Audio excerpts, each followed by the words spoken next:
نہیں ہوگی. کیوں؟ اس لیے کہ مجھ جیسا اس جیسے کی بیعت نہیں کرتا. کیوں مولا؟ کیا تم نہیں جانتے کہ میری مثال نوح کی جیسی ہے، میری مثال آدم کی جیسی ہے، میری مثال ابراہیم کی جیسی ہے، میری مثال موسیٰ و عیسیٰ جیسی ہے، میری مثال ابراہیم و اسماعیل جیسی ہے. مولا کہنا کیا چاہتے ہیں؟ کہا جان لو میں حسین صرف حسین نہیں ہوں بلکہ میں وارث الانبیاء ہوں. میں حسین وارث الانبیاء ہوں. میں حسین محافظ غدیر ہوں. میں حسین محافظ شریعت ہوں. میں حسین محافظ نبوت ہوں. میں حسین محافظ رسالت ہوں. مولا آخر کیوں آگے بڑھ رہے ہیں؟ کیوں اصلاح کے لیے جا رہے ہیں؟ کہا اس لیے جا رہا ہوں اگر میں بیعت کر لوں گا تو اس کا نتیجہ یہ ہوگا گویا ایسے ہوگا کہ آدم نے شیطان کے سامنے اپنا سر تسلیم خم کر دیا. اگر میں بیعت کر لوں گا تو ایسا ہوگا گویا جیسے نوح نے جو ہے وہ اپنے سر کو تسلیم کر لیا. اگر میں بیعت کر لوں گا گویا ایسا ہوگا کہ ابراہیم جو ہے نمرود کے سامنے جھک گیا. اگر میں بیعت کر لوں گا تو گویا ایسا ہوگا کہ موسیٰ فرعون کے سامنے نبرد آزما ہو گیا. اگر میں بیعت کر لوں گا تو گویا ایسا ہوگا کہ ہم سے پہلے جتنے پیغمبر آئے، ہم سے پہلے جتنے امام آئے، سب کی نبوت بھی خطرے میں چلی جائے گی، سب کی امامت بھی خطرے میں چلی جائے گی. نبوت امامت جہاں خطرے میں جائے گی وہاں شریعت بھی خطرے میں جائے گی، وہاں قرآن بھی خطرے میں جائے گا، وہاں اسلام بھی خطرے میں جائے گا، وہاں ایمان بھی خطرے میں جائے گا. میں آگے بڑھ کر دنیا والوں کی ہدایت کر کے اسلام کو بھی بچا لوں گا، شریعت کو بھی بچا لوں گا، قرآن کو بھی بچا لوں گا، اسلام کو بچا لوں گا. اور میرے عزیزو امام حسین نے بیعت نہ کر کے اصلاح امت کے ذریعے سے اپنے سر و تن جدائی کر کے اسلام کو اس طریقے سے بچایا. ابھی تک حسین سے پہلے عالم یہ تھا کہ بدھ کی نماز جمعہ کو پڑھائی جا رہی تھی، صبح کی 2 کے بجائے 4 رکعت نماز پڑھائی جا رہی تھی. لیکن میرے عزیزو حسین کے اصلاح امت نے، حسین کے مقصد نے ایسا انقلاب قائم کر دیا کہ قیامت تک کسی کی ہمت نہیں ہے کہ وہ جمعہ کی نماز بدھ کو پڑھا سکے، وہ صبح کی 2 کی 4 رکعت نماز پڑھا سکے. ایک صلوات پڑھی عظمت محمد و آل محمد پر.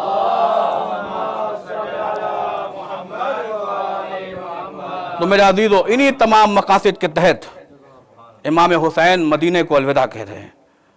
میرے عزیزو آج 1 ماہ محرم ہے. ہم اور آپ ادائے امام حسین میں آنسو بہانے کے لیے جمع ہوئے ہیں. محرم کا چاند نمودار ہو چکا ہے. علماء بیان کرتے ہیں کہ جب بھی محرم کا چاند نمودار ہوتا ہے یا جہاں بھی مجلس امام حسین برپا ہوتی ہے، کوئی آئے نہ آئے 3 شخصیتیں ضرور تشریف لاتی ہیں.